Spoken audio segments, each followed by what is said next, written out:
Good evening, everyone. Good evening, everyone. We're here in our last activity of our day, Sunday. We have been talking since the first day of our event that unfortunately Professor Rita Segato, due to health problems, she couldn't travel and be here with us. And also we had the news today that Professor Joana Célia was also due to health problems couldn't be with us. So we have a guidance of the use of masks here. People are having a flu, so we wish good recovery to both professors, and we having the presence of our masters, Professor Jeruse Romão, and Professor Fernando Oliveira at UFSC, partner of VIA, our lab, the graduate program in history. I'm not going to introduce yourselves. You're going to self-introduce. It's a pride for us in I, this setting, in this moment, with the subject of the table called narratives, living, writings, and testimonials. The proposal of this table in this contemporary dialogue is to propose a dive into multiple narratives and experience in being in the world. As said by Conceição Evaristo, in the face of the old person, wrinkles are letters, words written in the flesh, alphabet of living. So the question that guides this dialogue when he thought about this proposal for the event,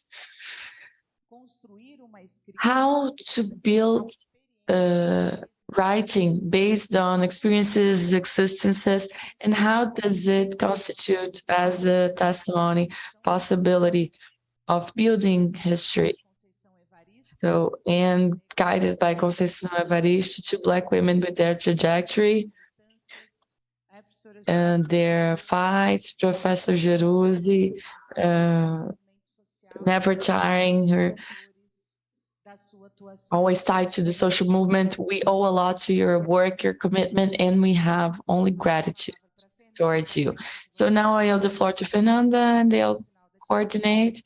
And at the end of the activity, we'll have some notices for tomorrow's activities.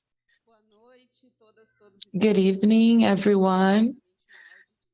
I'll do my self-description very quickly. I'm a Black woman, shoulder-length curly hair. I'm wearing a pink dress, red necklace, clear shoes. I'm a tall woman. I consider myself a big woman. I'm from Pelotas, in the extreme south of Rio Grande do Sul, and I live in Porto Alegre nowadays. I'm a professor at the history course at the Federal University and professor of the graduate program there. And to begin our talk, I'm very thankful for your presence, to the invitation for me to be here today, which is not a problem at all to compose a table when there are no the intellectuals we wish to listen are not able to be here, but we circulate when there's the need for, and say that besides that, for me, it's a big pleasure to share this with Jeruse Romão, an activist and intellectual Black woman for whom I have the most admiration. And it's been a very short while. We exchanged some messages about the books she produced, and she very kindly answered me. So I thank her again, and I congratulate her again here. I know that I'm congratulating not only you, but everyone who allowed you to be here, that in some way is here with you. And that said, my speech to you means that we should think some of these elements about the question that guides this activity, and share some of the questions that I've been producing. I'm a Black woman born in a Black family. It's traditional family, father, mother, siblings. And since very young, I lived closely to my grandfather on my father's side. He was a real storyteller. And what I understood under the griot's perspective, he was that person. And I was glad to live with him for a long time and listen to many of his stories of the placement and his existence. He lived in the countryside of Rio Grande do Sul. Me and my friends from Pelotas, those who know Rio Grande do Sul and the Black people, people know the diaspora starts in. It's a very rural city, and so my grandfather goes to the city of Pelotas. She goes to live in a very white neighborhood. It's the Laranjal. It's a beach. And when I grew up, when I went to the city center, I said I went to the city. I didn't understand that I belonged to that place. And the neighborhood was basically white. The only non-white people there were my relatives. So the non-white people I knew because they were my relatives. So it was a very exceptional experience, but it forged my story. And since then, I've been learning about our existence, about coexisting with those different from us, boundaries, or what we can call the borders of what we can and cannot do with people who are not part of our family group. And I constitute myself as a person in this circuit. Pelotas, for those who don't know, is a city with a big Black population in the state of Rio Grande do Sul due to historical process, exploitation of a Black work power. And this maintenance made people to create a series of subsides to keep existing. And one of these subsides was the Black clubs. So I grew up listening to stories that my parents told about the experience in these clubs. My father said that he had to wear jackets and they would just had one and the friends took the jacket back over the window. And so when I started going out, when I was 15, the only place that my family let me go, it was the Black clubs, this belonging thing. It just goes from generation to generation. So when I decided to follow up with my education, my first education was the teacher training. Then I went to study history. And inside history, I was looking for those histories. And it's no surprise to you that I obviously didn't find those stories in my undergraduate studies classroom. But due to the one that always opens our paths, there was a project starting in the University of Pelotas about Black clubs. So I entered this project, and in the first interview, I never forgot the sentence that was told me. Mrs. Eloise Lopes Jacoinha Mazel, she said, my last name says everything about Fricaiana's families. She was telling about the Black Club of Pelotas. And she talked directly to me. We were 5 students. The 4 other students were not Black. And she directed to me. Evidently, afterwards, we worked in those interviews through spoken history methodology. But one thing was put to me: these women, they started to bring elements that weren't put in research before I got in the team. And that impacted me. And I needed tools to work with that.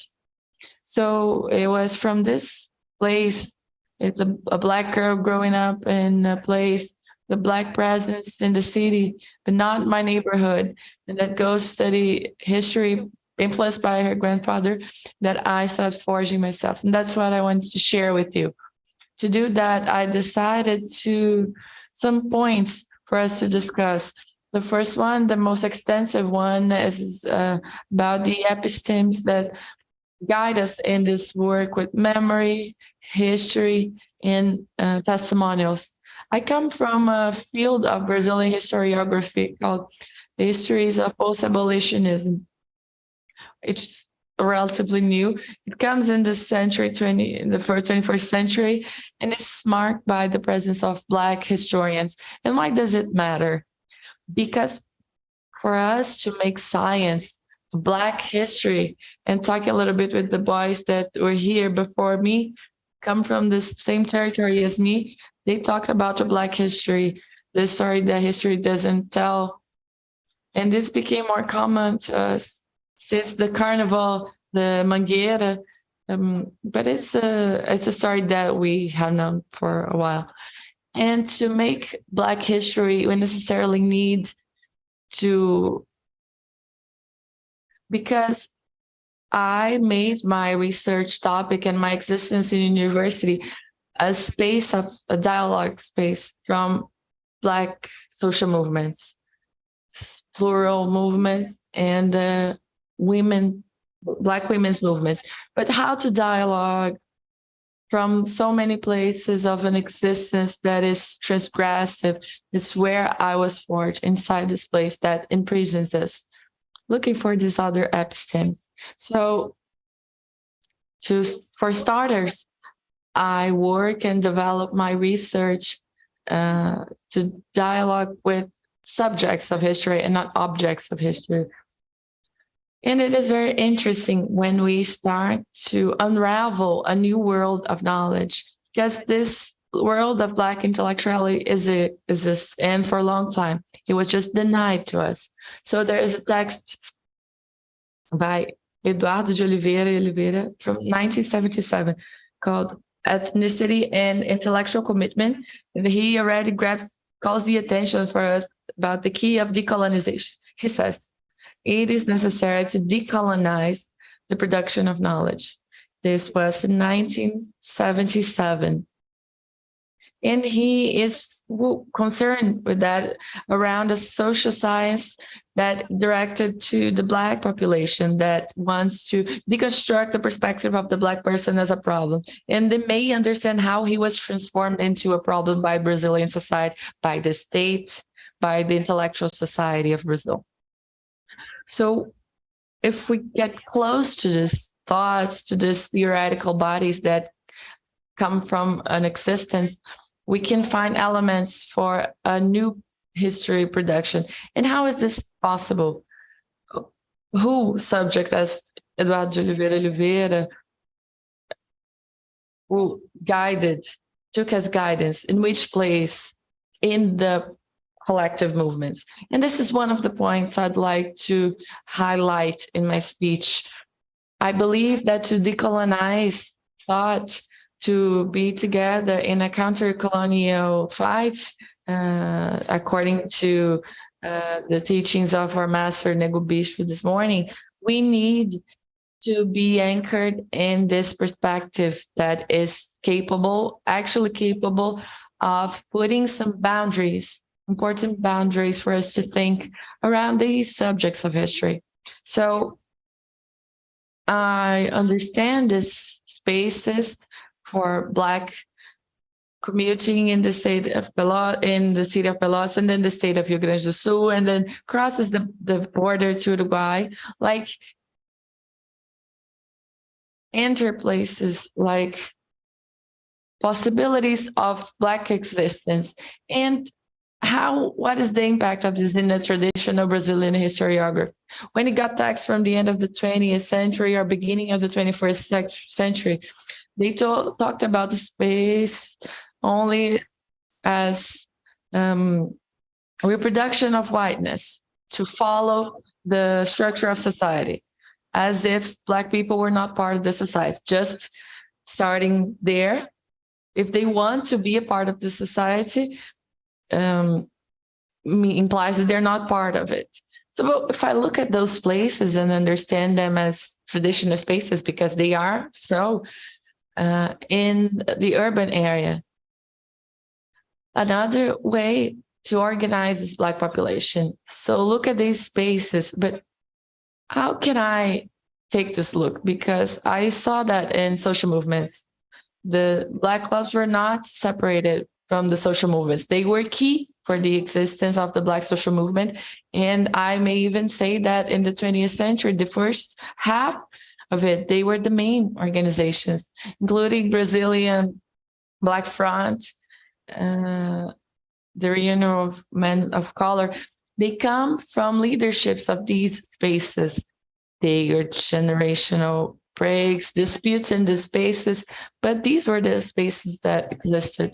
And so we go and understand, looking at the spaces and understanding, especially these people like Miss Louise, about her last name, that said everything about the families, like a living text, this document text that another Black intellectual, a big partner of Eduardo de Oliveira said, and she was separated from the benches of the academia, even though her text in some places existed. And nowadays, fortunately, with bringing back of bodies and minds of Black people, the text of Beatriz came back. When Beatriz invites us to think about this live text, we're thinking about memories, but we are thinking about the live history of Black population, elements she invites us to think about. When the guys were here, and they're one of the chants and tributes to São Benedito on May 13, I remember both Beatriz and these histories, the stories I heard in the clubs, and I saw in the documents of club, but historiography thought it was whitewashing. But if there's a sisterhood in honor of Saint Benedict, when we come usually to the theater, we go through the Church of the Rosary, it's a form of resistance of the Black population when the colony only allowed the existence of religious organizations.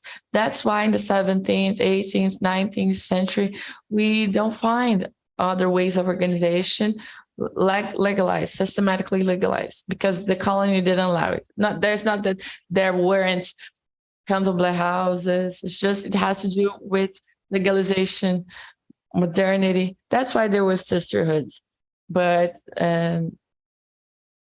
not by chance, in the revolutionary periods, Brazil went through, the sisterhoods were very highly controlled because it was them that helped the structuring of the quilombos. It wasn't in the mold of the white sisterhoods. So looking at these places that were created by the intellectuals, the space of Black resistance and these memories that circulate in the bodies of these people builds other possibilities of testimonies and writings of history.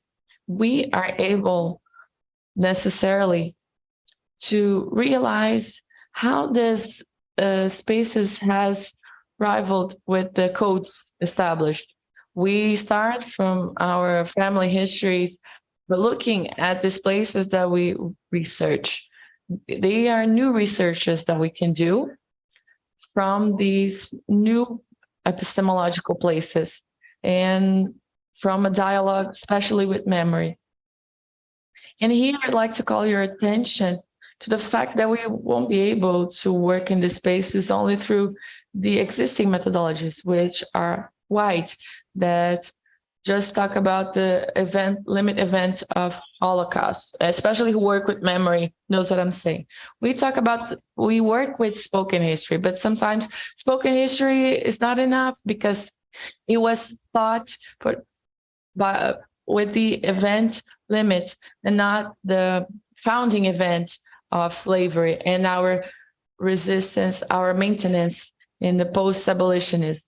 It's not enough to think our spoken traditions, which also Beatriz leaves us some insights of her production, which was destroyed very early. She gives us some insights for us to think around the importance of the spoken tradition, how to deal with spoken tradition, how to think spoken tradition in Black spaces, because it is fundamental.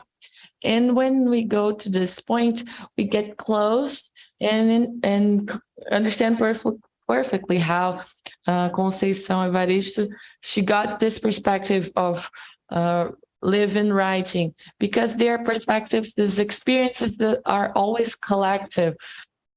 And it's a possible methodological tool that is enough to encompass spoken tradition, collective data, and such as intersectionality. Live-in writing is also becoming boutique. So many times I see people wanting to say that live-in writing is the same as memoir, and I say no, because memoir is individual study. Okay, when you write a biography, there's individual study, but live-in writing comes from the understanding that people are a collective, they're part of a whole. It's a different perspective, it's a different methodology, it's a different tool of analysis. And these intellectuals, these Black intellectuals, help us think from different places. That's why they called the attention in the 70s about the decolonization. And they called our attention also for what we've been calling present pasts, but Beatriz Nascimento called continuum.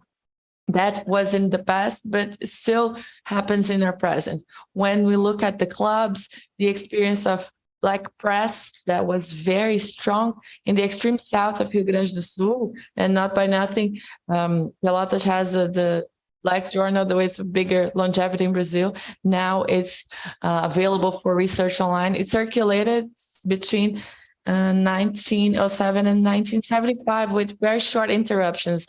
A newspaper in a very small town. It's not even the capital city. Porto Alegre had other papers, many other cities. Santa Catarina, Paraná, there's Black press all over the country, and across the border, the same. And this press allows us to observe these pasts that are also present, and they continue under new appearances. And why did the boys sing May 13? It is not valuing a positive point of view. It is a change landmark. And from then on, we can say, okay, liberty is formal. The state didn't conceive it. The state didn't do this. Structural racism that we talk about so much today is not an inheritance of slavery. It's the construction of the state of law. In this date, we're celebrating the day after tomorrow. It's the construction of the Brazilian Republic. It's not just something that was left of slavery. And the Black intellectuals that wrote in the Black press, they tell us that. It's looking at that we can write a history class, that we can identify the perspective around the writing of a new testimony. And we get close to a perspective, how these subjects have conceived the notions of cultural wholeness, for example, that were approached by other intellectuals, other Black intellectuals. How did they identify what was maintained, was common to the diaspora people? The Black clubs call themselves co-brother clubs. That doesn't happen only in Brazil. If we go to Uruguay, the first Black club in Uruguay is from 1925, and it's still open. They were called de corazones, people who share the same race. And I'm talking about Uruguay, a nation that became free in the first half of the 19th century. What is the sense of having a Black club in the 20th century if the abolition is very far away? But there is a Black population, there's a space where it can exist. And these stories, they are only accessible to us through memories that are recorded, yes, as the minutes of meetings of these clubs, but also in the bodies of people. These memories prevail When I've been in Uruguay, the four last time I talked to Mr. Romão, he was almost 100. He received from Mujica the medal of the eldest African descendant. He was communist, very, very proud communist. He told me two things I didn't forget. Yes, first, I was communist. He didn't think that Black people could do anything. So I was the one who crossed people around the border, across the border. So he subverted. He carries this in his body. And the second thing he told me was in an interview, some people were there, and a non-Black guy looked at him and said, "Oh, so can I call you Black?" And he said, "No. For you, it's Afro-descendant."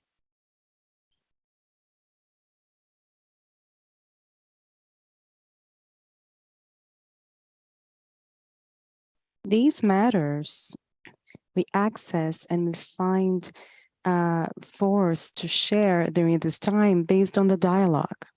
Our culture is oral language and it circulates. These subjects knew what they were doing in terms of diaspora connections, and they never lost sight of the national state, because they understood that it was in the state that the demands needed to be forged and claimed in terms of rights. Black spaces were forged in terms of citizenship. That's what the Black movement is doing until today. Those are the elements that we're able to access. So to continue, for us to think about how to work with that, this access to this Black thinking is essential. This Black thinking makes us understand how to conceive our research. We talk with several other intellectuals who came up with tools that are here to help us. I talked about Eduardo, but I could also mention an intellectual whom I've worked a lot, who is Lisa Barros, when she talks about the peculiar marginalization of Brazilian women, when she talks about domestic workers, women, especially when she talks about the Black mother that the guys brought here. The Black mothers, they're not just interpreted in terms of the data, the exploitation of those women. No, it's the place of a subjectivity of a woman who never refused to give care, this mother. The problem is in this imposition of a place, but not in what makes her be a mother. This is only possible when we understand this thinking that has already been articulated, especially by these women. Lisa Barros talks about these terms. Maria Helena Vargas, a Conceição da Silveira, a Black woman from Pelotas, a professor, she thought in very similar terms. And it's not by chance that when she passed away, in the Afro-Brazilian dictionary, Conceição Evaristo was the one who wrote about her, mentioning those writings that are collective. That's why Conceição always says, I did not come up with this term.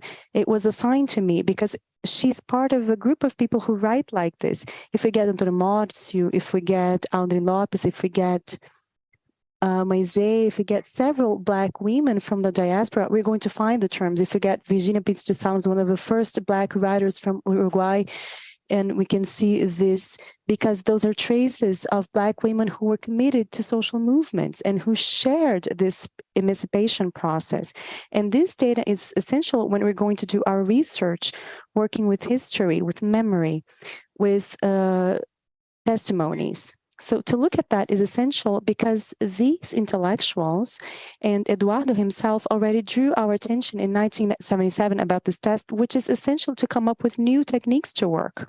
Elements that we mentioned during this event, we need to do that. The techniques that we have, that they exist, they don't account for the work. Otherwise, we're going to start categorizing things, and we're going to categorize based on a science that's wide. It's a national, modern science that categorizes and provides a hierarchy. So we will need to come up with our own techniques. And why do that? It's the last point that I'd like to bring to you at this moment. And thank you, Cesar, because yesterday we were talking and I remembered the event that I participated in 2019, the only one that was in São Paulo. It's the festival of Black women from Brazil and Latin America and the Caribbean. And I participated in a panel that was called I See Myself in the Images and the Power of Our Histories and Our Stories, because the theme of that Latinidades, that event, was possession and repossessions, something that's going to be worked by Nascimento. What is this? You know, it's what we're doing here.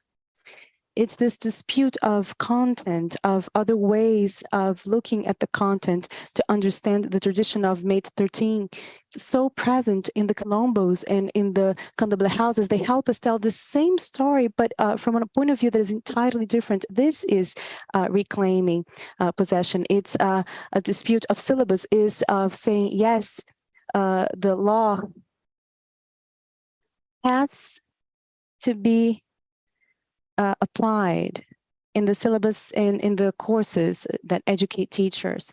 People need to have access. This needs to be in the classrooms so that when the intolerants come and say, I don't want to see such and such theme in the classroom, we can say, this is in the law. Our law changes the other national education law. This law guides the entire teaching in Brazil. It doesn't matter if the school is military or private, whatever. The schools in Brazil, and that's why we're being so careful with the discussion in terms of homeschooling, precisely because the schools follow that. They follow the same program. You have to apply these concepts. And when you apply these contents in such a way that is along the lines of what the social movements have doing, we are executing this repossession and reclaiming, although it is still very much limited, but we are doing that, and we are fighting what came to us, especially about this wonderful writing, and it could not be different the way she produced knowledge, Sueli Carneiro, by means of this tradition of our epistemicide. That's how we reclaim what is ours in every sense of the word, and we become stronger, and we are mirrors of ourselves, and we strengthen our peers, we strengthen what happens in our classrooms in a positive sense of transgression, of learning that promotes emancipation, because as she says, Ellen Baker in her song that's classical, that was even transformed into one of the calls, one of the speaks also here in Latinidades in Brazil, we who believe in liberty and freedom, we cannot rest. We need to continue looking at these other perspectives of existence, of knowledge, of decolonization of the being and of the knowledge. And for that, not necessarily we need to be talking about authors and all of that, you know, in the decolonial field. We need to know what was produced by our organic intellectuals. These people produce a lot. I told you just a few of them who helped me in my trajectory, but certainly there are many others. Whenever I go to the Black press, I find so many other things. People are translating, I go to Washington, people are translating Du Bois in Brazil at the start of the 20th century. I am talking about a newspaper in Uruguay, in a very small town until today. Uruguay is a very small country. Viela, it's a city that I don't think has 3,000 inhabitants. But they translate these people, and they welcomed Cubans. Gilling came to Mel, and Nicholas Gilling talk about the experience of diaspora.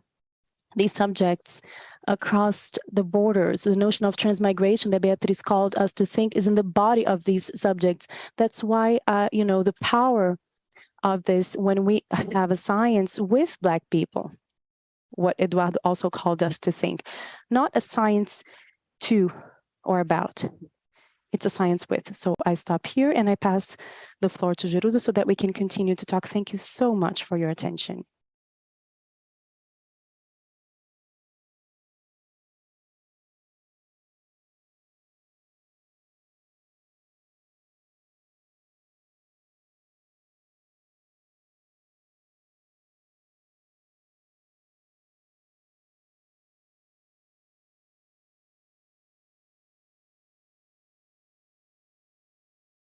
Hello, hello, can you hear me? Good evening. Good evening, everyone. Hey.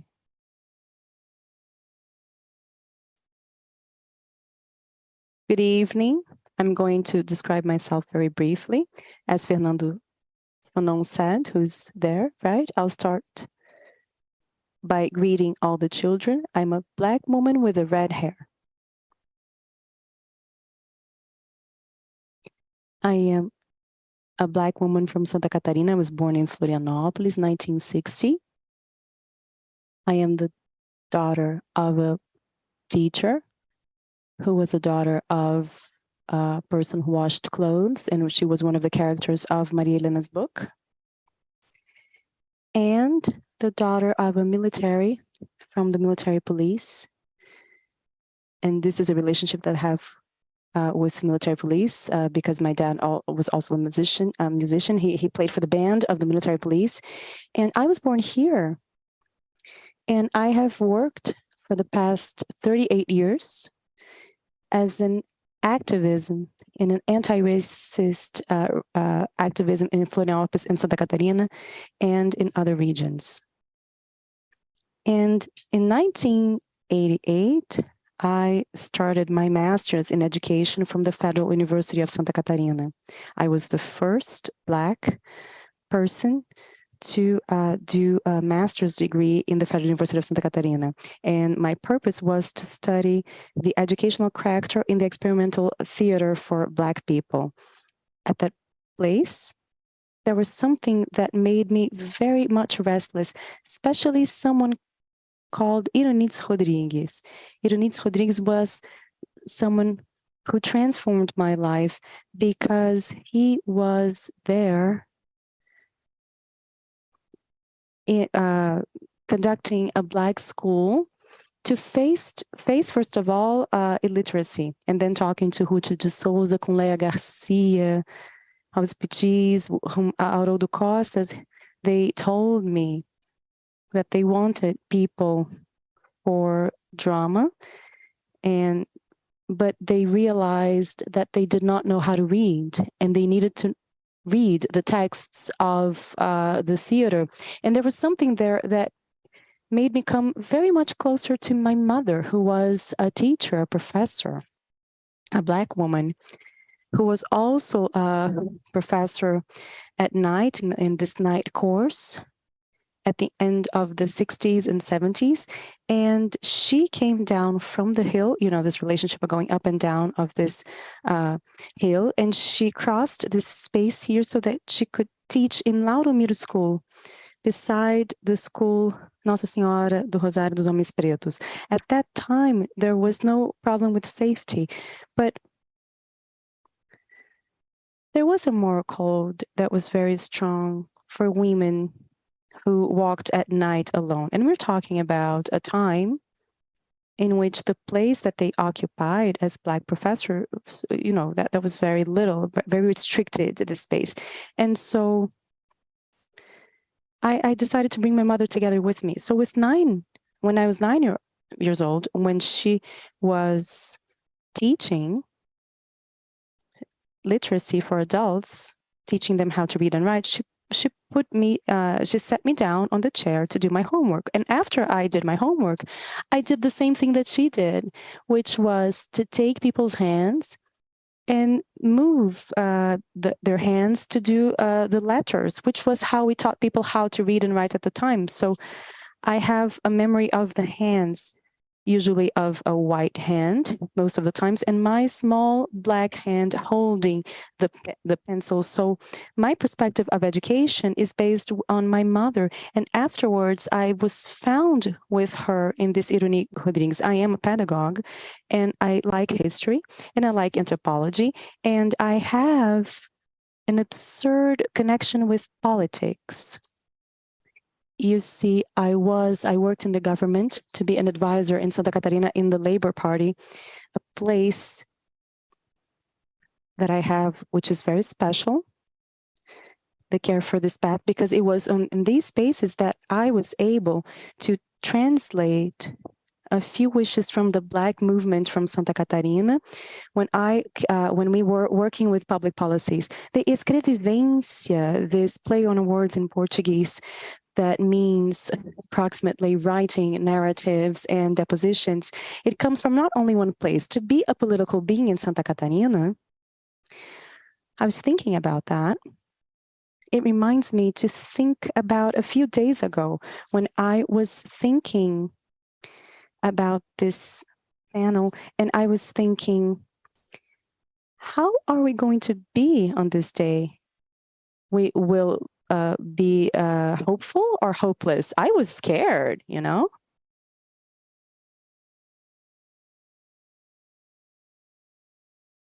And lately, with hope, without knowing how to deal with what to say if it weren't there. But it is. But it's still in a place that's very ambiguous for those who are Black on the South. It is in a position that's very uncomfortable for a Black person in the south of the Brazil. The entire Brazil is celebrating. But we in the southern region, we know what we're facing in this region of Brazil. We know what we are going to face. And it's precisely this ambiguity, you know, of thinking of ourselves as Black subjects in Brazil that made me always work on the Black movement with a perspective that is very close to a global history, looking at a local history, looking at the deconstruction of this invisibility, looking at this place of thinking about the subject, as Professor also mentioned. And here I think it's very important, and I congratulate Aya for this event at this time. And by saying that, Professor, I also want to say that my perspective is of decolonization. I am in it. I am still working with an idea that was put forth by Du Bois, saying that most men cannot conceive of liberty that does not involve slavery of someone else. This is the debate of our time, right? To think in the freedoms that are announced, also like something that is not really working, it's just commercial and very selective. Of course, that's not for everyone, and that it enslaves us back. So it's a decolonize, not to enslave again. This has been my entire political trajectory over the last 30 years as a militant of the Black movement and as a professor and as a woman, as a Yalorisha, as a lesbian woman, as a mother Visane Kayombe, as a woman who's fighting for marginalized populations. Black populations have another place of recognition, and above all, for us to be able to think about these new rewritings. I chose the category Black thinking, and it's not by chance. It's not by chance. Since very early on, I understood that we have nothing to do with the quote-unquote contribution of Black people to the Brazilian society. We have nothing to do with that.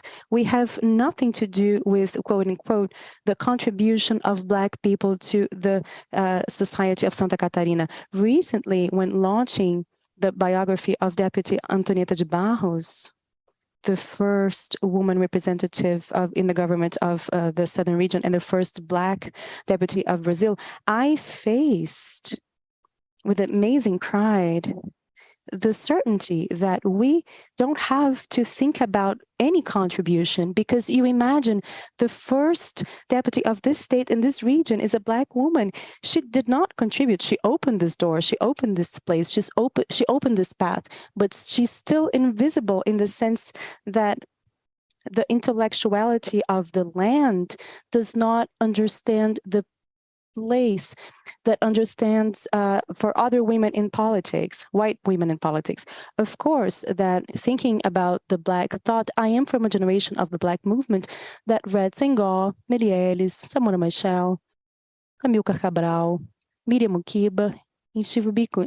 So when I talk about decolonization, I am talking about decolonization based on the thinking and the African Black thinkers based on this African Black movement that inspires the organization of the entity that I start to be a part of in 1986, which is the Black Studies Center that is working, as we called, in the new type organization. And that is because it was recently graduated young people, the first generation. I was the first university student of my family, and my companions too, most of them, the first ones who studied in university in their families. And they gathered and they were inspired by what was that transformation. Beatriz, Lélia, Tunuba, Flávio da Cruz here in Florianópolis, Milonides, Helena, Henrique Cunha, Petronilha, and those who composed the ancestral territories. Our mother Malvina, the first mother of saint here from Florianópolis, our first samba schools, and first Black clubs. Special attention to José Correa Leite, whom I had the pleasure to know, and he, to understand how at that time, still without the resources that we already had in 1986, and they were very, very little when we talk about Florianópolis, when we talk about the capital with the least number of Black people in Brazil, and still is, things did not come. The companions from Black movement, they sent by mail. It took a long time to get here, or they had to help with a telephone so that we can pay a collection call for us to be able to know what was happening here in São Paulo in 1986. And this organization that was a new type, it came imposing itself based on the decolonization processes with a very Marxist socialist footprint from African countries, and having a dialogue with what happened in the United States as well. I remember that our families were very much concerned because they said, careful with communism. We were easily identified by our hair, by the way we were conditioned, and we did not want to be integrated to any place. And we also did not want to be assimilated, absorbed in any place. We had as an idea that guided us, that guided our political project and our organizations, we wanted to discuss the state, and much influenced by the perspective of also discussing the institutions already interpreted, quote unquote, as ideological state apparatus. To each one of the name, we had a task and a role. I was with education because I am a pedagogue. So since 1986, organically, but much before that, individually, I've been working in this space. And now we call it education for ethnical, racial relations. But at our time, it was education to fight against racism. Actually, I hate this ethnical racial education label. To educate that, we need to fight racism before. So this social democracy, I hate that. But anyway.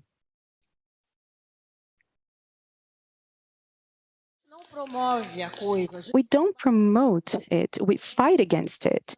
So education to fight against racism. It says that even in all of our documents in our center that are studied by academics, fortunately.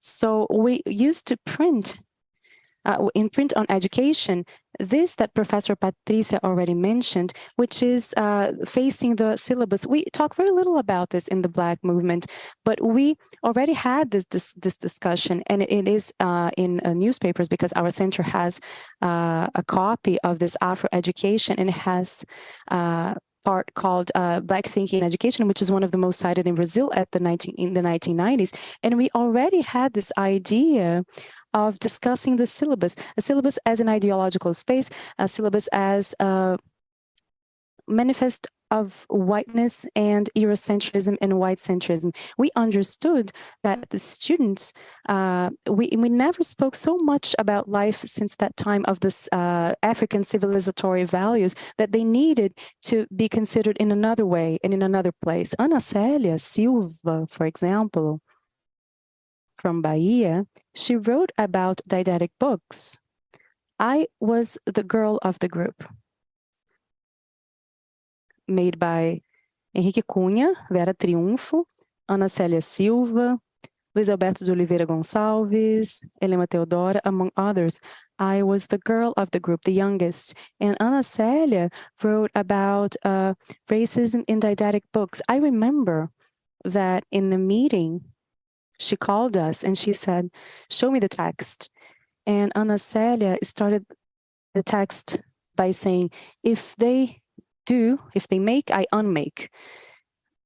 2 dots, racism in didactic books. So this doing and this undoing of decolonization process there and here in us also made us think about the construction of another society and another process in the academia. This academia, I'm going to talk about it later more, but that was also not understanding at that time what young people from this nucleus, the center of Black studies wanted from that city of Florianópolis, and in a scenario that said, oh, but there are so few Black people here, or almost none. I remember that those issues brought themes that were very emblematic according to our processes of information, and like the way we wrote things. The first one was called Racist Ideas, Blacks and Education. It was the utmost moment of the way in which we were facing whiteness. We were facing an idea of a denial of belonging. That was the peak of the debate that we had about eugenia and eugenism, and we dealt with it in this region. It was very strong. In the fourth booklet of this part, I wrote an article in 1996 whose title is, quote unquote, "To the Life of the Black Person and to the Theme, Public Education, Popular and Afro-Brazilian." Well, for those who study Guerreiro, you know that the title is extremely aligned with what Guerreiro mentioned, and we, on the other side here, welcomed it. We understand, as the professor said, we're not the object nor the topic. And Guerreiro, when saying that he emphasized the decolonization, he also emphasizes the non-objectification, that is not being an object. And he brings to the field of thinking of Black people a reflection that I'll read now. He says, and I quote, "To the Black topic and the Black life. As a topic, Black people have been the object of scalping perpetrated by literate people and those so-called anthropologists and the so-called sociologists." And he goes on, "As life or actual reality, Black people are taking over their destiny and making themselves according to the particular condition of the Brazilian society. But one thing is the topic, another thing is the Black life. The Black topic is something that is examined, looked, seen like a mummified being or a curious being, or anyway as a risk, a trace of the national reality that calls our attention.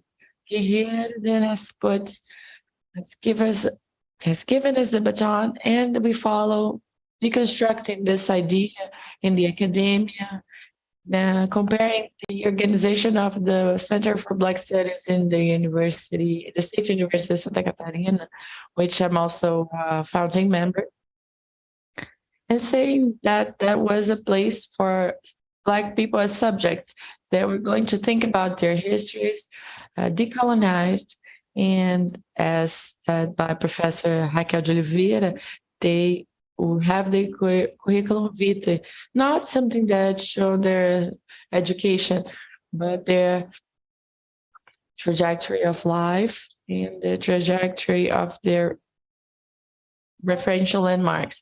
The civilizatory values come back to the stage very strongly. Now we dedicate ourselves to talk with professors.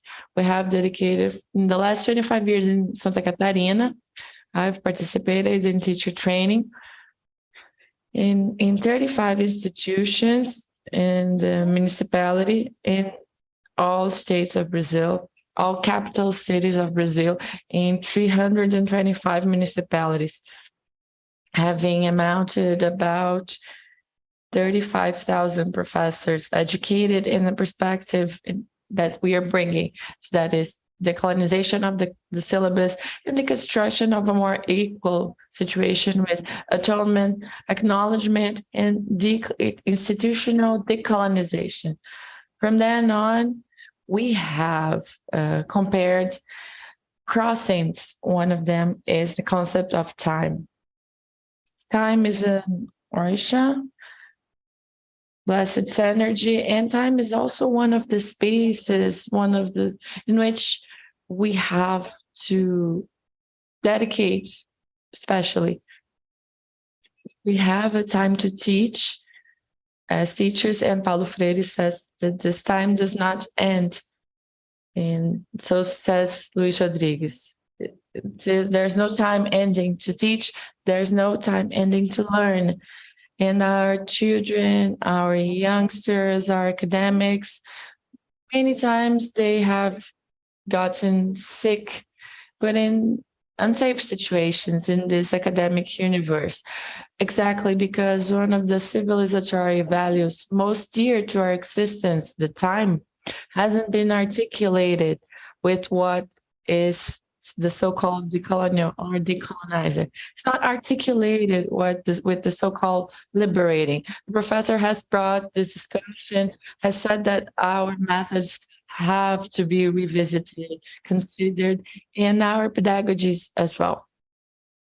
In this sense, the Black Center for Black Studies, alongside the researchers in Brazil, was a pathfinder in the sense of creating new pedagogies, new pedagogical paths, because it's not enough just to say that we have the effectiveness of law 10,339 in schools. We have to ask what school we want, what education we want, and what are the methods to learn, and what are the methods to teach. I have liberated myself from my traumatic experience with the academia. Yes, it was traumatic. When I decided to resignify my freedom to write, and that's about me, my writing. Before, I thought that writing had to have a format, and I not only thought, it was affirmed, it has to have a method, a format, a way of saying what comes first, what comes after. And then I came across Leda Martins in her Afrographics of Memory. And Afrographics have been liberating for me. The Afrographics of the memory of Black people, the memory of people who have built the history of Santa Catarina, has been liberating for my community as well, for the Speak Black community in Santa Catarina. And when I wrote the biography of Antonieta de Barros, since the first moment I knew it wouldn't be only about her. And this is terrible, this responsibility given to us, not to write only about a single subject. We have to write about many things at the same time. It's a political responsibility, it's an urgency, it's pedagogy of urgency, of emergency, and it's also a writing of urgency that affects us when we are about to write. Story is not just one story that we're writing about. It's always crossed by many others. And when I wanted to write about Antonieta de Barros, the first Black woman that was a congresswoman in Brazil, in Santa Catarina, I brought in the test 350 other characters. I went looking for all of them individually, some of them because they had a direct relationship with her, others because I knew they had lived and they were living in her time. I brought all of them. And her mother, the washer, her mother, the musician, the Black musicians from the Black bands, because her father was one of them, the sororities for Catholic women, brought the first Black organizations from the post-abolition, in which Black and women were directly tied to Antonieta de Barros' campaign. They were part of this process to try to elect a woman in 1934 who got 34,000 votes. I looked for letters, I looked for text, I looked for also the Black clubs. And these that were in Santa Catarina, I wanted to know if people who were in territories, even those considered far away from Santa Catarina, they knew that in the capital city, a Black woman had been elected for office. And I went to the movement of painters, men and women, work laborers. I went to journalists, movements of journalists, civil construction. I looked for the official historiography. I looked for the racist official historiography, the historiography that hasn't even acknowledged the effective organization of the Black communities in the time of Antonieta. I found examples of singular or unique protagonisms, as is the case is the Navy Club Cruz e Souza that wants enrollments in 1920s to run for a championship, a paddle championship here in the city of Florianópolis, and that needed arguments and movement from Black people to be accepted because all paddlers were Black, and they won the competition, which was called For All. They won, but they didn't get the trophy. It was necessary meetings and a lot of meetings because they tried to say that they were irregular, that maybe they were in the correct category. They saw Black people who works in docks really winning a paddle competition, and other men were from the elite. Can you imagine that? And the papers at the time tell that the trophy got to the city of Itajaí and it was exposed to the population. The Black population makes a huge line to see the trophy, and the women prepare snacks, they put their tables, the journalists, they were finally believing that the Black men had won, even though they got there before the city and the trophy afterwards, even though it was for all. I also met Antonieta in a woman that goes to the Tribune, first woman that goes to a Tribune, a first Black woman that goes up in a Tribune. In her text, which I will launch now on the 29th, November 29th, the Congresswoman's text start with her saying, "Mr. President, I come to this Tribune to present my project," and she presented 12 projects, and all of them going up to the Tribune, talking about Black people, talking about women, talking about education, talking about culture, about books, about professors, about public employees, about human rights, about when the Afonso Arinos law was passed, and especially exchanging letters with other women. Antonieta has written for Berta Lutz.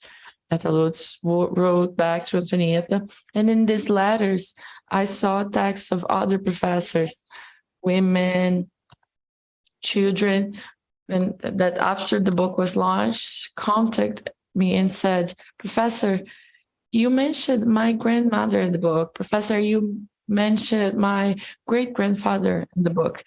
In this path, 1 year from now, I wrote 13 articles to families in which I presented the memory of those people and that they don't know.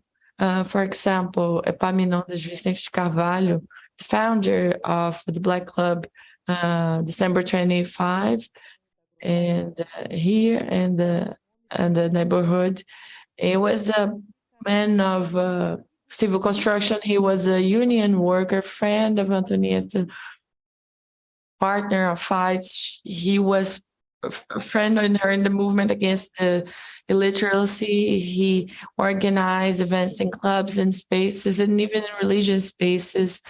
Epaminondas was an incredible Black man, incredible activism ahead of his time, even though we don't like to use this expression. And when we saw his grandchild asking who his grandfather was, we felt obliged to give not only his name in his book, but the history to that family. We also delivered the story of the professor Índio Agrícola Guimarães to his great-granddaughter, who asked the same question. So you wrote the name of my great-grandfather in your book, but we don't know who he was. So I delivered the text to the family, in which I presented one of the most important men for the expansion of public education in Santa Catarina. He was professor, a school principal. He was principal of the teacher training school. He gives names to public schools in Laguna. And when we decided to prepare a photograph frame to take to the school, Índio Agrícola School in Laguna, the principal said, "Oh, people thought they were indigenous. We didn't know he was a Black man." In the same way, all the other names. And with that, I'd like to finish saying that our perspective about those young Black men from 1886 for the process of decolonization, it's still going on. We will not build any other project for Brazilian society around a relative democracy. Franz Fanon told us we either have a society with racism or a society without racism. Society, more or less, doesn't exist. So in this sense, we don't have democracy where there is racism. Our process is still a process of decolonization. My writing is a carapinha of carapinha pedagogy. And it was this analogy that has liberated me to the texts, my authorship in the text. A given day, while I thought in how to elaborate a document, a project, for the Congress, in a moment in which we wrote, thinking scared, thinking eating, thinking walking, I was making a treatment in my hair, and I saw some strands shaped like letters in my curly hair. It could be B, E, P, L, M. So I noticed that the letters are not straight, like my hairs are not straight. My letters are curly. The alphabet is curly. My thoughts are curly. The letters are extremely articulated with our resistance as well. I don't straighten my writing as I don't straighten my thought. And I finish in this movement that also calls to the crossroads, to issue, saying that we have a responsibility, a huge responsibility on the construction of this society that we want. And in this moment that other narratives are in dispute, we need to talk more about the privilege of whiteness. Because when we think about the study field as a field of racial relations, those who are not Black cannot have just the subject. the topic. They have to have the fight as well. And we need to understand that when we are in a candomblé house, white people cannot have just the holy. They have to have the fight against religious racism.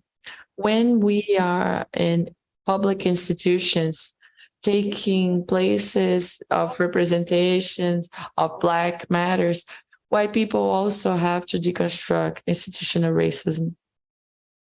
And we need to talk about all kinds of racism, the one that's reinvented every day in a cruel manner of needing to be put into law, institutional, structural, cybernetic, cultural, biological, recreative, environmental, religious, and how many more?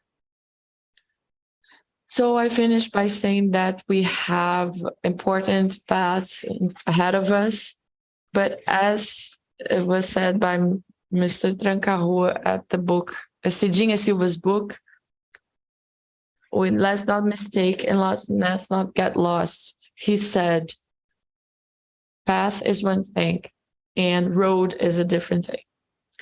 And our political movement, we must know that path is what we have chosen, and the roads are already made. They are ready. So the way I see it, after 62 years old, my life is still incomplete. There's a lot to do. It's in process of doing, and I really know what the South prepares us to, but I also know about how we're going to deal with this political and historical moment of anger, hatred, fascism, neo-fascism, Nazism. They may think that we are not ready, but they should know that readiness is the inherent condition to our birth. We are always ready because we were born ready. Axé, Saravá.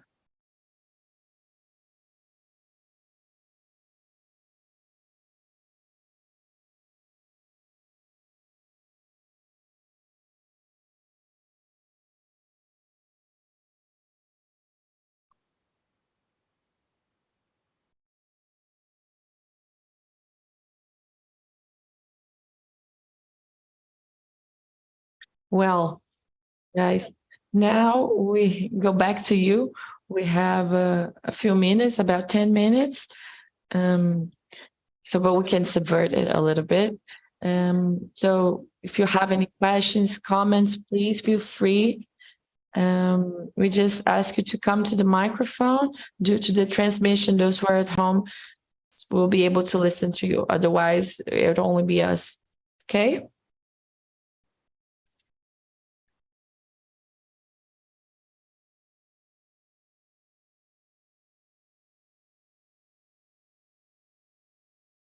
Hello, good evening. I like, first of all, to thank you for your speech.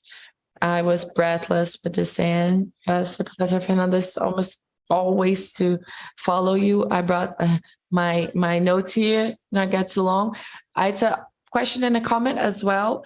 With all you've been hearing and building and thinking together throughout this meeting, I realized that the speech is about the necessity of thinking and building new methodologies, new curriculum and syllabuses.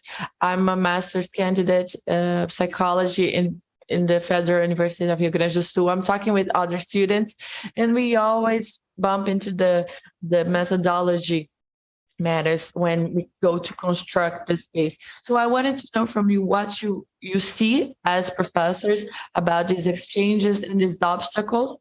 Also, I leave my appeal for the professors to embrace with us this fight that is not only in our theoretical references, our research practice, because it will be a real problem if we don't have an adequate methodology. And also a comment about living writing in this boutique logic that many others have got. We see an appropriation and erasing and the loss of significance that so many important concepts for Black women when we see in the concept itself the methodological tool itself. It's a condition that talk about the experience of the elderly.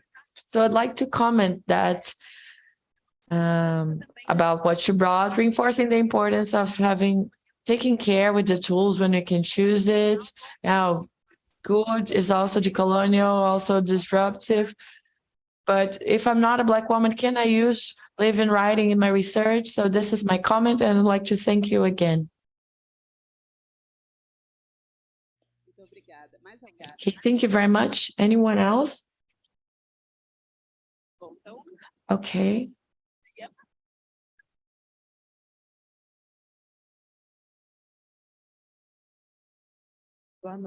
Good evening. I'd like to thank you for your words. And I have a question. It's also kind of a comment. It's mainly regarding what Professor Jeruse mentioned, is that as Black women in the south of Brazil, and also in the progressive, after this, we won the elections, up to which point were they won? It was so tough, 2% in the difference. And I'm thinking about this anti-racist education. Are we failing in this anti-racist education? Are we on page 2 or 3 of that? When a candidate that has said several times that he wouldn't be in 1 centimeter of land for indigenous people, that referred to Quilombola people as that they wait in they're not seen as sentient beings, like animals. Even the Brazilian population accounting for 54%, and people still chose to vote in a president that is openly racist. His supporters are saying the national anthem with Nazi salutations. That was all explicitly cases of racism, which, in my opinion, a candidate could not even be a candidate, thinking that racism is a crime. If he commits a crime of this nature and he's the candidate, he's elected and almost re-elected. This is my question that I'd like to ask you. At which point do you think we are failing in this anti-racist education, that even so Brazilian people allow themselves to vote for such a racist person? How do they identify with racists, but they deny being racists?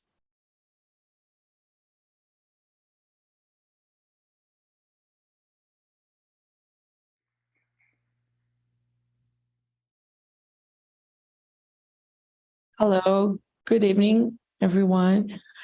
First of all, I'd like to thank you. I had never had the opportunity to listen to you, and I was very touched.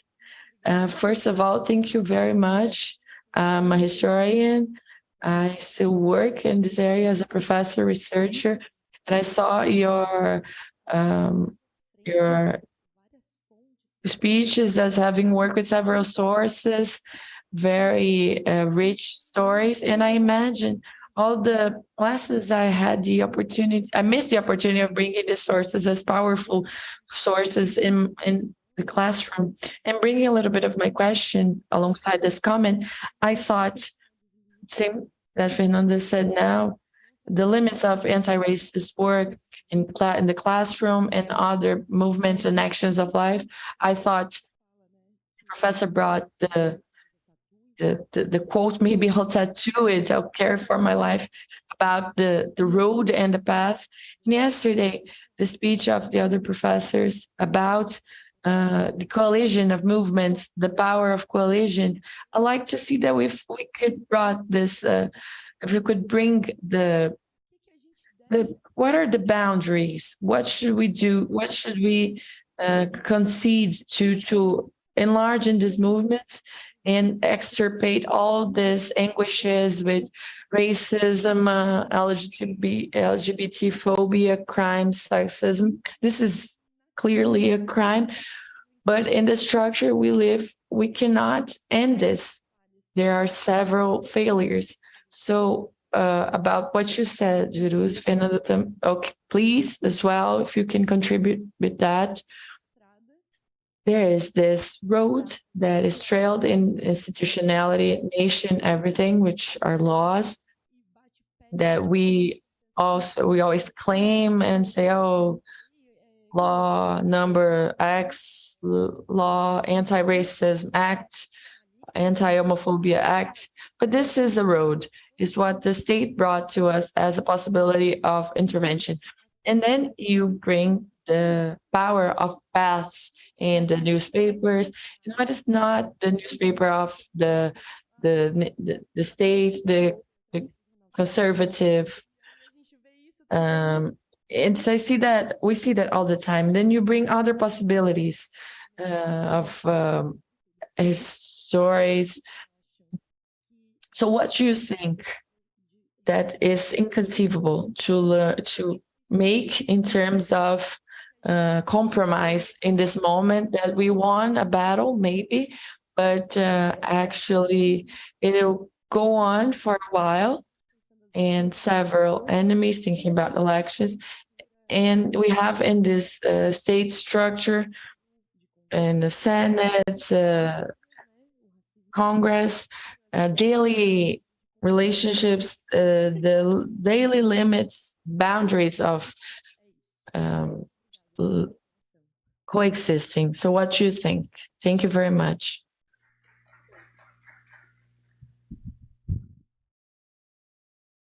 Good evening, Professor Jeruse, Professor Fernanda. I'm glad to see you here after having shared benches, class benches.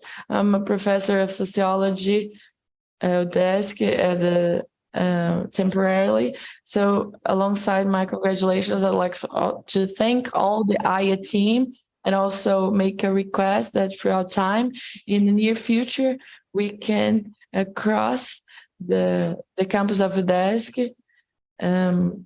It's very racist. I think it would be nice to articulate these connections, Antonieta Barros, for the administrations. It was very important. So I would like to start reminding the ENEM matter and anti-racist questions, but the 2022 ENEM question, while we were talking, a million students were writing an essay with the subject challenges to valuing traditional people in Brazil. And when the topic came out, a colleague that's a professor of sociology in a private school sent a group in a message in a WhatsApp group saying that some months ago the principals in her center, which called her attention for talking about these subjects in classroom, quilombolas, indigenous, and now she has the reason.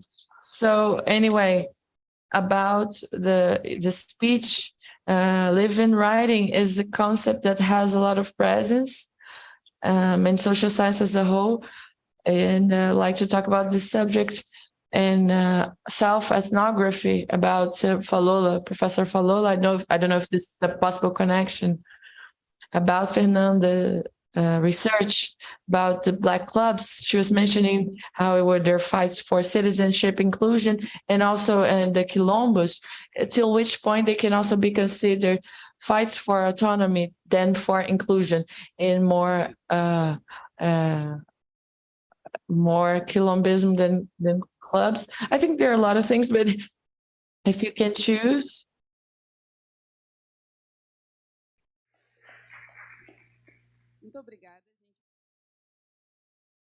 Thank you so much. I'm going to try to be succinct. I know we also want to enjoy the festival.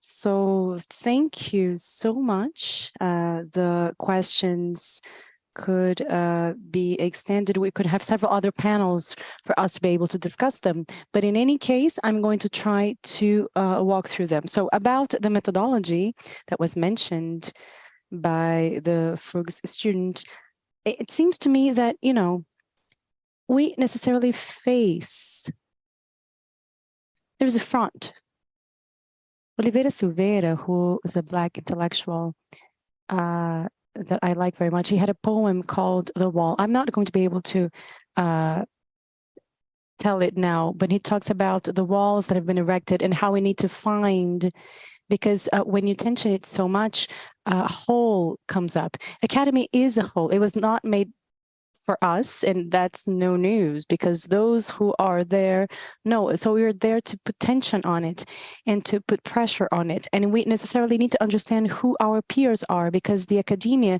is not a structure that is above us. It is made by people. So to understand the peers is the first point for us to be able to transform into the methodologies. We're not going to be able to innovate if we have someone who does not allow us to do that. If you call that person to guide you in your thesis, these people are extremely colonized.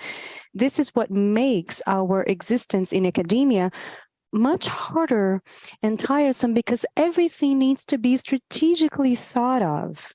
And more than that, we to innovate in the academic world, we need to know what we don't want to do, because they're going to ask, why?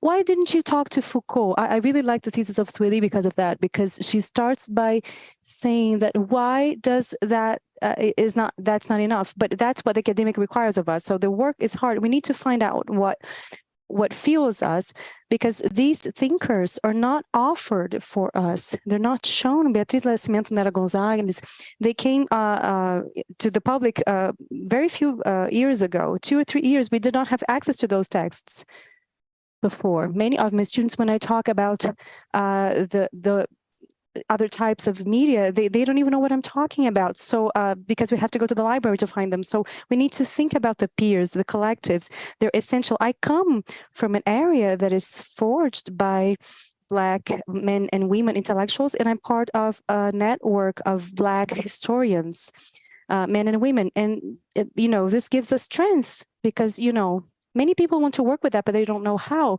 Oh, but someone from Bahia says, no, you need to work with that. And look, then we can do that, because in that case, we're not alone. We need to have peers. That's essential. It's not by chance that academia is even forged by the peers. It's going to be assessed by peers. How can we publish in such a periodical or magazine? For me to be at PPG, I need to publish. This is a requirement that's not given by me or by my program. It's by copies, and I need to be there to guide people, because I also want to do that. So I need to publish in A1. And how can we do that? Well, we need to know who is organizing those places. We need to think about this organization when we're there. Who are the people that we're going to call? What types of issues are we going to deal with? So this has to do with that, to think about who you're going to work with. This is essential. Who is going to be there to guide? Who is going to be there to approve your thesis or not, and how your methodology is? Those are going to understand, because the person who's there, he's going to say, why didn't you read someone? No, you need to understand why you read that person, and the work makes sense to you. So those are different stands, and we need to understand these matters very well. Well, about the escrevivência, the term that I mentioned, I'd tell you that escrevivência to me needs to be understood as a political process of a writing that emancipates this population that went through and still goes through this continuous exploitation. Those who do not have on this side of this political process is not going to do escrevivência, it's going to do something else. There are many other things that you can do, but to use escrevivência, this testimony like that, it has to be committed with that. It's the same thing about intersectionality. You need to be committed to that. That's why it was created. We need to understand these elements. And then I already think about Julia's question. I am not a deep student of ethnography, but even if I did, escrevivência has to do with this collective project of experiences. The self-ethnography is based on the subject. It's based on the individual. We need to be careful about that. Putin has an issue that I think is very interesting, and he says the difference between individualism and the individual. We need to value the Black individual. The Black individuality was denied, the subjectivity and the individuality. So individualism is the one that needs to be fought against. So when we do this self-ethnography, we need to think about these limits too. Jeruse mentioned the book, and it's fantastic. I'm reading that. I'm deeply enchanted by it, which is to think, because it's a biography and it's centered on the subject, but how to do that from another location that deals with the collective group. So we need to observe very well how this is done. If the bodies themselves, sometimes they don't account all of that we want to. So about the struggle for autonomy, the inclusion in the clubs and in the movements in a general term, we have a great change that's going to look for ancestry, to look at Africa, because that wasn't like that. It's a great differential to be able to talk about Black awareness and the positivation of having Black people, Black front from Brazil, experimental Black theater, but this positivation with this basis on African awareness and diaspora, this is concession from the 1970s. I'd say that to think about the clubs, we need to think about something that's essential for these Black groups and diaspora. It's simultaneousness. They're not just one thing. They are fighting for autonomy. They create their own spaces, and they're following this trajectory of brotherhood, mutual support societies, but they're also fighting for inclusion many times. They're negotiating with society. And, you know, they can't be just in the 1940s with the entire project. There was a project that was very common to have activities for this support of the war. And then there was a representation of Africa, and it said, no, Africa. It was not even South Africa. It was Africa in general. The others were Germany, Italy, or whatever. But when they talked about this, they said Africa. And they said, no, we're Brazilians. But that is the 1940s. That's what happened. Vargas was in power. So the national workers were being valued. And who are the workers? Well, the foreigners weren't. So there was a dispute so we need to understand, what are these dialogues? It's what Flávio Gomes, a Black historian, says. We need to think about the lack of these states with the groups themselves. What are these groups doing? And to conclude, I tell you that what can be negotiated, and here I'm going to follow Camila de Moraes, who was here at the event, and she was questioned about this, and she brought something that to me is essential because it's foundational for us. Lives are not negotiated. So we need to be committed to the collectives, to know what our political projects are that lead us to an actual emancipation. It's not just inclusion, sometimes it's not just social justice. We need to be committed, in fact, with emancipation. So lives cannot be negotiated. This is going to reverberate in many other issues in the history, things that we're thinking about in terms of the educations of ethnical racial relations. I'd say that racism is structural. We already know that. Otherwise, we can't account for that. That's why we need to be brothers and sisters in a project with several lives. And then if I bring that science to myself, we need to think about the right to memory. What right to memory do we have in the Brazilian education? For those who already had the opportunity of going to Uruguay and Argentina, things are different. It was different. In Brazil, we go into the museum and the guides are seen as entrepreneurs, anti-slave, and those people are considered torturers in Argentina and Uruguay. There was a program about the Vale do Paraíba talking about the renaissance of the valley, of the great coffee plantations and farms. They didn't talk about slavery there, and it was slavery that created that valley to come as a great economic power, because we don't have right to have memory in Brazil.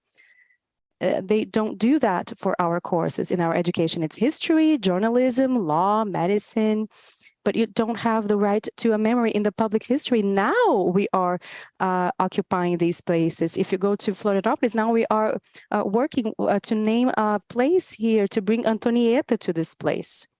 This is a dispute. This is public history. This is the right to memory. People need to know. It's so good when we see the walls here, the painters. Who was that person? Oh, that's Cruz de Souza. What did he do? This is a dispute. This is the right to memory. We need to dispute those things. And then we are going to follow the struggle. And if we look at all of that, we feel defeated because, in fact, our stories, they're small in view of all of the system, but I go back to what I mentioned yesterday, and I can close by saying that people who have gone through slavery in the century 17, 18, 19, they did not see freedom, and they never stopped fighting for liberty. We can't stop fighting and to lose hope. This is our basis, our path. It's our being. We are seeds of this hope of believing that another world is possible and we can build this other world, even if the structures are gigantic. That's what I had to say. Thank you so much.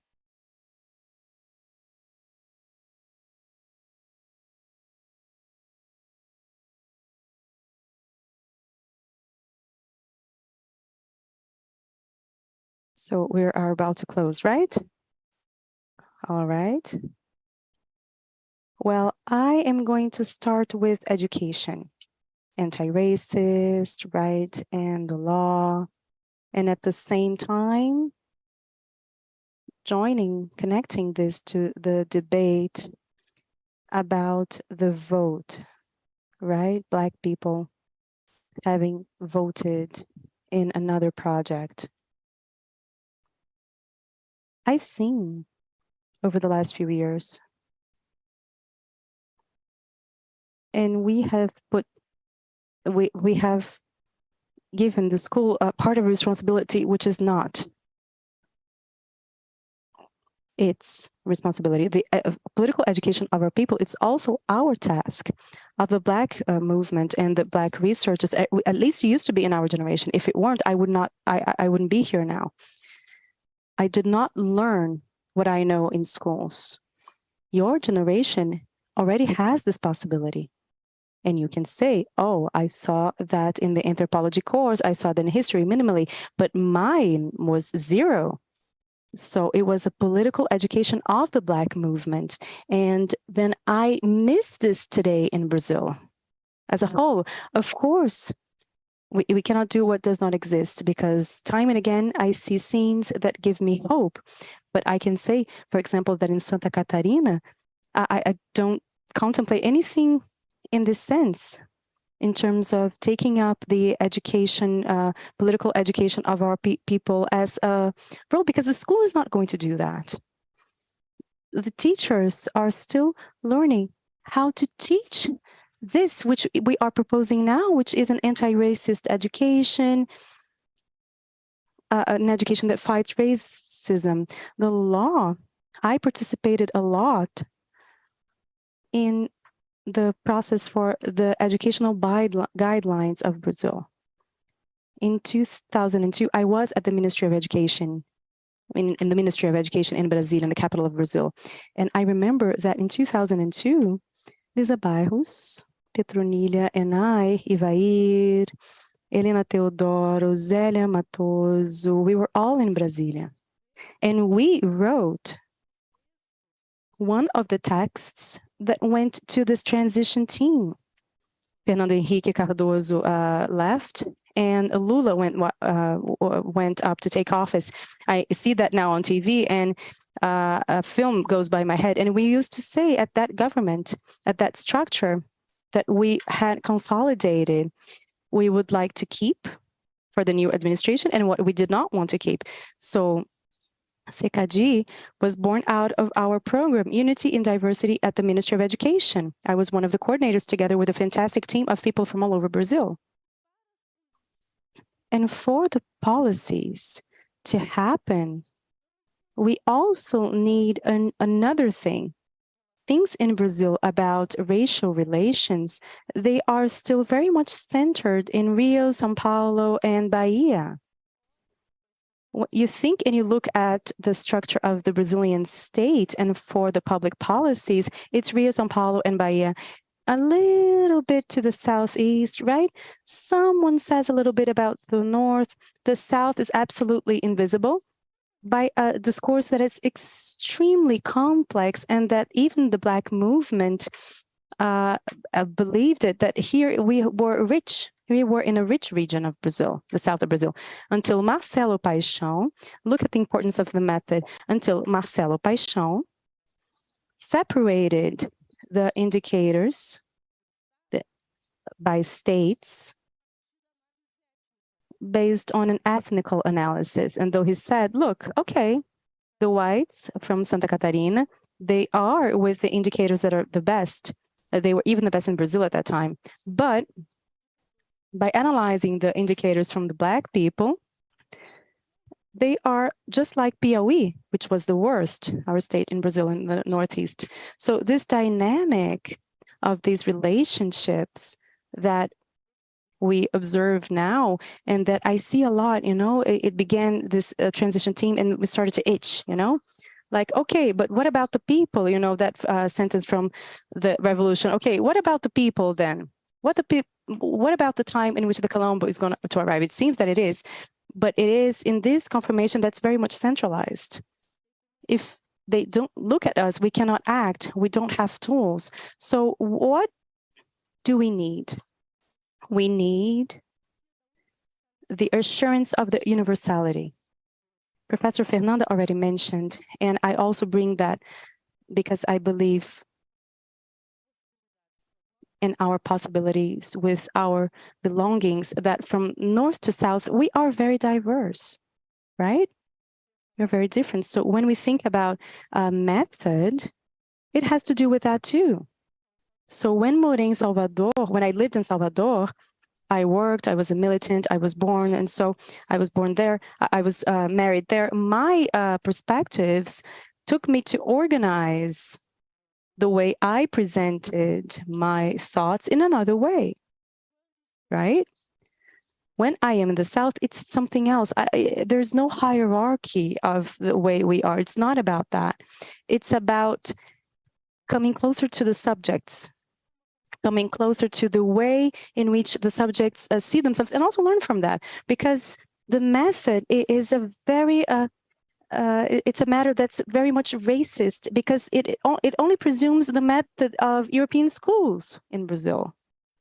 For Europeans, traditional classical Europeans, it's comfortable. Why are they going to change anything?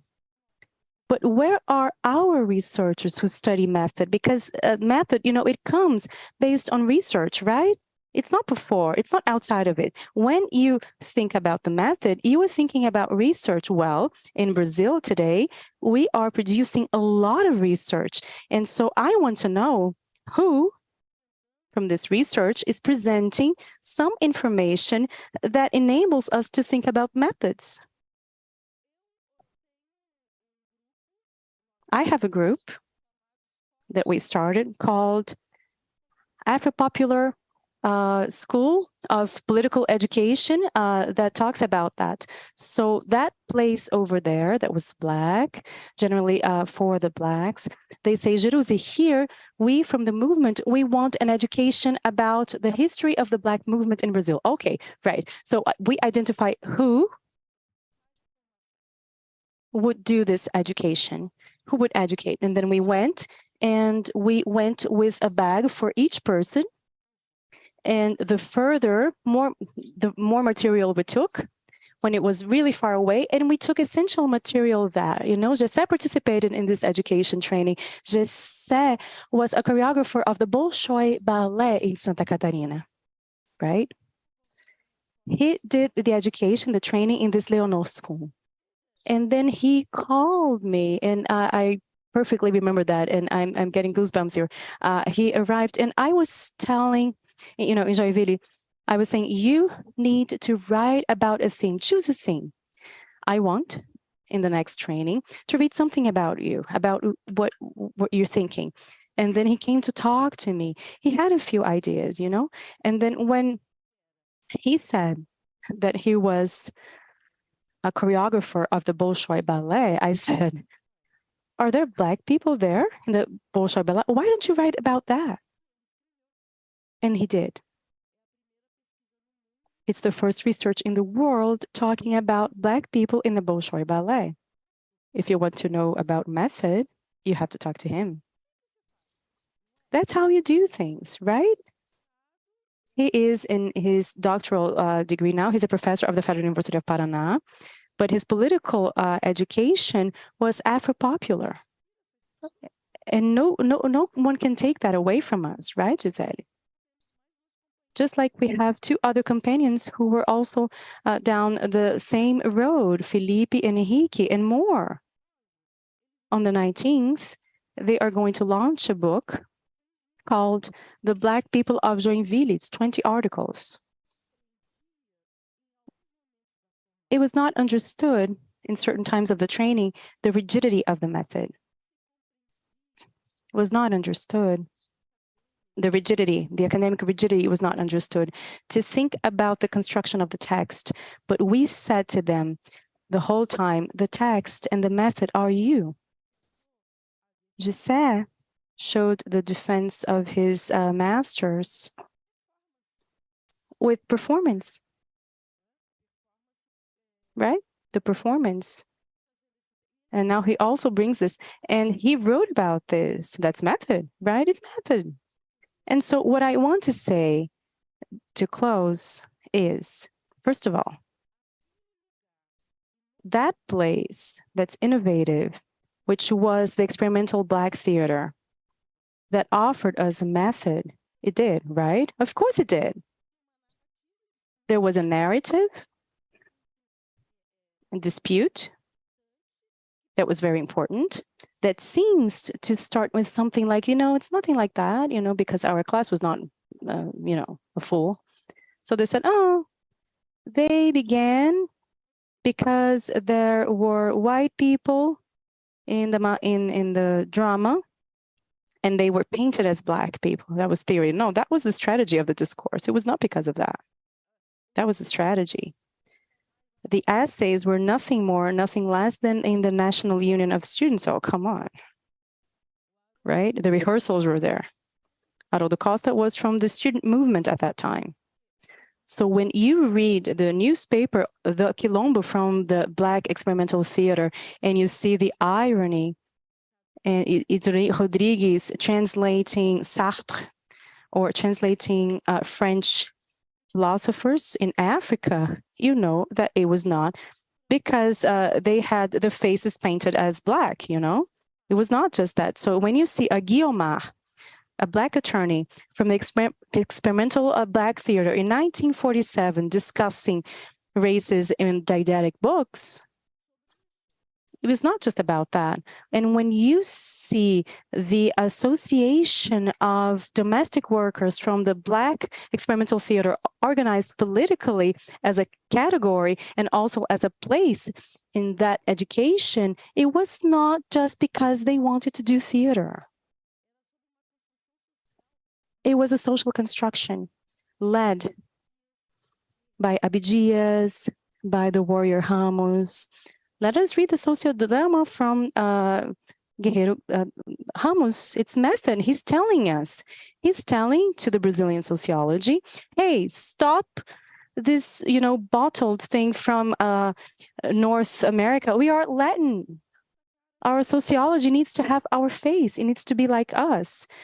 But this is not going to come in a ready package. I am discussing a pedagogy, a method to discuss how these ethnical, racial relations are done. But this is a collective construction. And lastly, but not least, I'd like to say that what we should not say, we should not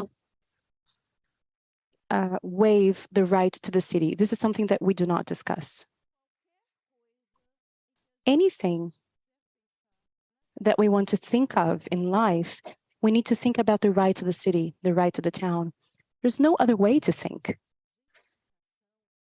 The gentrification, the dehumanization, the lack of policies and all of that, the way with which we discuss healthcare for rich and for poor, and for the rich and for the poor and for the Black and for the white, all of that is in the debate. So it's a dispute of territory.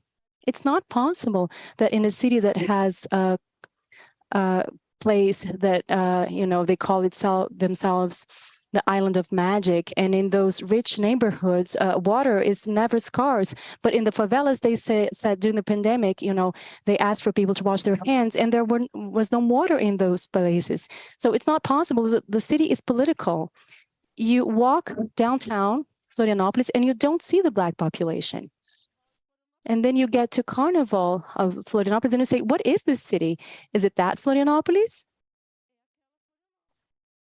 It's that Florianópolis.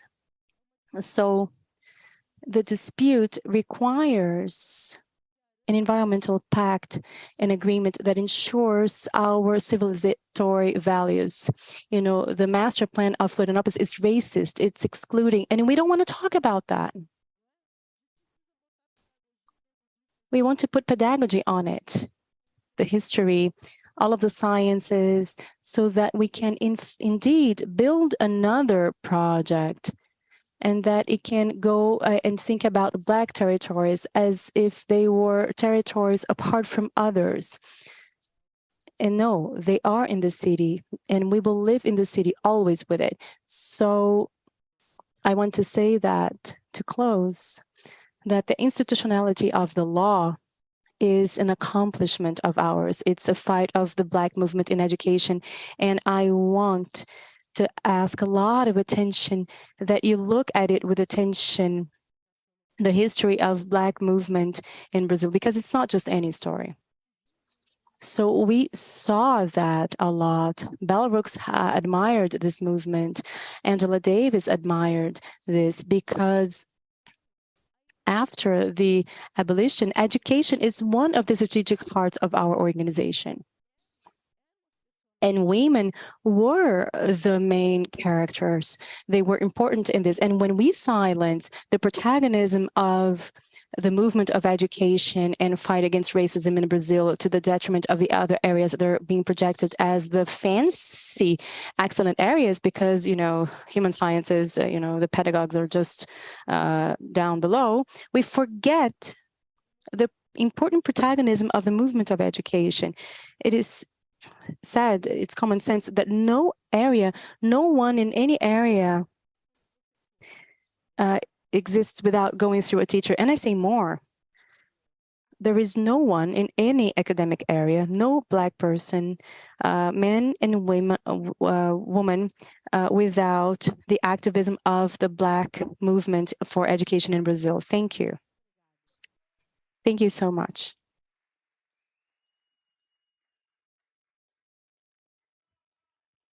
Obrigada. Thank you.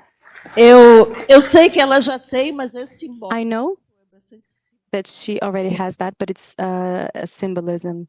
I'm going to share. I'm going to give to the professor the text discourse about colonialism. Jaime César.